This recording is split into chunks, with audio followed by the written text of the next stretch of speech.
আমাদের কিছু ভাইয়েরা অবশ্যই এভাবে বলে থাকে, গরু কত হলো? 60,000, 1,20,000, 2 লাখ টাকা। ও মাশাআল্লাহ, জিতে গেছেন, এই বাজারে এই দামে তো গরু পাওয়াই যায় না। দেখুন, মুসলিম জনতাকে বলতে চাই, গরু অথবা ছাগল সস্তায় কিনে জিতে যাওয়া যায় না। কোরবানিতে জিতবে সে যার কোরবানি আল্লাহ সুবহানাহু ওয়া তাআলা গ্রহণ করবে বা কবুল করবে, আর কোরবানিতে হেরে যাবে সে যার কোরবানি আল্লাহ সুবহানাহু ওয়া তাআলা গ্রহণ করবে না, যা লোক দেখানোর জন্য কোরবানি হবে।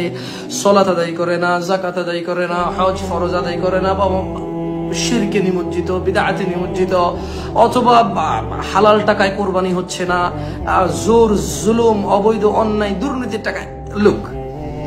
তাহলে আমি মনে হয় হালকা করে বুঝাতে পেরেছি আপনাদেরকে যে কোরবানির গরু কিনে যারা জিতে যায় তারা হয়তো গোশতে জিতে যায়, আর কোরবানি জিতে যাবে সে যে আল্লাহর জন্য গরু বাছাই করবে, আল্লাহর জন্য গরু জবাই করবে, আল্লাহর জন্য উৎসর্গ করবে।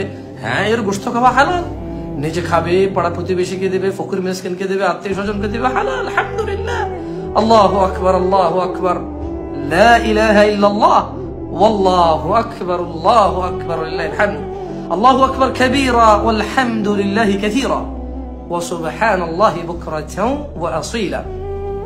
দিনী ভাইরা, আপনারা বেশি বেশি প্রচার করবেন এই বিষয়টা যে কোরবানি গরু কিনে কেউ জিততে পারবে না, কোরবানি দিয়ে জিততে পারবে যদি আল্লাহর জন্য উৎসর্গ করা হয়, এবং আল্লাহর প্রতি আস্থা রাখবে সে আল্লাহর জন্য উৎসর্গ করেছে, আল্লাহ তা কবুল করুন, এবং আল্লাহর প্রতি সে আস্থা রাখবে যে আল্লাহ কবুল করবে, এরা জিতবে ইনশাআল্লাহ তাআলা। যারা কোরবানির গরু কিনতে গিয়ে গোশত কিনবে, যারা 70,000 টাকা যাবে নিয়ে গেছে, যে গরুটার দাম 2 লাখ টাকা সেটা তার পছন্দ, যেটা 70,000 টাকা বলতেছে এটা তার কাছে মনে হচ্ছে দাম বেশি, না ওইটা ঠিক আছে, ওটার মধ্যে 5 মণ গোশত হবে, 10 মণ গোশত হবে না। এজ এ ব্যবসায়ী যদি কেউ ব্যবসা করতে চায়, সেটা সে তার লাভ লসে চিন্তা করবে যে আমার কত বড় সাইজের গরু, আমি কত টাকা বেচলাম, কত টাকা জিতলাম, কত টাকা হারলাম, এটা সে বিবেচনা করে। বাট এজ এ কোরবানিতে তো আমি এটা চিন্তা করবো না, বিইذنিল্লাহি তাআলা। হ্যাঁ, আর ব্যবসায়ীদেরকে আমি উদার হওয়ার আহ্বান করব। আপনারা যারা কোরবানি উপলক্ষে ব্যবসা করেন, আল্লাহর দিকে তাকিয়ে আপনারা কোরবানির গরুকে ইনজেকশন পুশ করবেন না, বা আরো কি মেডিসিন আছে যেগুলো খাওয়ালে গরু ফুলে যাবে, ফেপড়ে যাবে। দেখুন, এটা আল্লাহর জন্য কোরবানি দিবে। ইত্তাকিল্লাহ ইয়া নাস, ইত্তাকিল্লাহ হাক্কা তুকাতিহি ওয়া লা তামুতুন্না ইল্লা ওয়া আনতুম মুসলিমুন। ইয়া নাস, আপনারা আল্লাহকে ভয় করুন। যে গরুটা, যে ছাগলটা আল্লাহর জন্য জবে হবে, আল্লাহর জন্য উৎসর্গ করা হবে, সেটাকে আপনি মানুষের জন্য ক্ষতিকারক হিসেবে প্রমাণ করিয়েন না।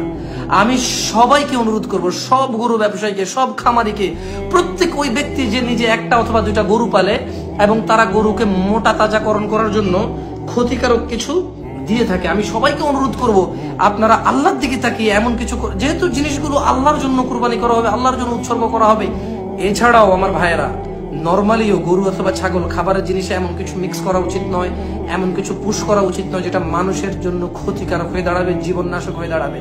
তা আমি আবারও বলবো, যারা কোরবানি দিবে, আল্লাহ সুবহানাহু ওয়া তাআলা সবার কোরবানি কবুল করুন। যারা কোরবানির বাজারে গোশত কিনতে যাবে, আল্লাহ তাদেরকে হিদায়াত দান করুন। আর যারা কোরবানির গরুর বাজারে আল্লাহর জন্য কোরবানির গরু অথবা ছাগল নিতে যাবে, আল্লাহ তাদের জন্য সহজ করুন এবং আল্লাহ তাআলা তাদের উৎসর্গকে কবুল করুন। জাযাকুমুল্লাহু খাইর ওয়া আহসানান জাযাহ। আল্লাহু আকবার, আল্লাহু আকবার, লা ইলাহা ইল্লাল্লাহ, ওয়াল্লাহু আকবার, আল্লাহু আকবার, ওয়া লিল্লাহিল হামদ। আসসালামু আলাইকুম ওয়া রাহমাতুল্লাহি ওয়া বারাকাতুহু।